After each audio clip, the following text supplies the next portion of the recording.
ఈ loan apps ఏవైతే ఉన్నాయో చాలా డేంజరస్ అండి. అంత ఈజీ కాదు. అప్పు తీసుకునే ముందు 10 సార్లు ఆలోచించండి. ఎందుకు తీసుకుంటున్నాం? ఎలా తీసుకుంటున్నాం? మళ్ళీ మళ్ళీ చెప్తున్నాను. మీ అప్పులు ఈ బెట్టింగ్ యాప్‌లో ఆడడం ఏంటి? దానికి అప్పులు చేయడం ఏంటి? దానికి వడ్డీల కోసం లోన్ దగ్గరికెళ్ళడం ఏంటి? మళ్ళీ ఇక్కడ అప్పులు చేయడం ఏంటి? ఆ డబ్బులతో అక్కడ ఆడడం ఏంటి? అరే బాబు చచ్చిపోతారురా! అరే అర్థం చేసుకోండిరా దయచేసి. ఇది చూద్దాం. అరే మహాభారతమే బెస్ట్ ఎగ్జాంపుల్ రా.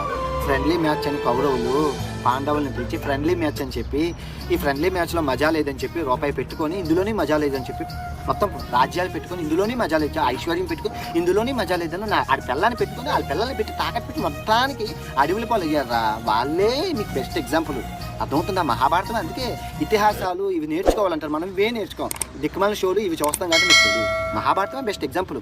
మొత్తం మన ఫ్యామిలీ అంతా అలా అప్పుడు పెట్టారు.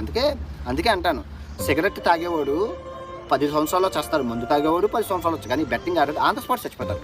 చాలా డేంజరస్. మెంటల్ స్ట్రెస్కి మీ బ్రెయిన్ మీ కంట్రోల్లో ఉండదు.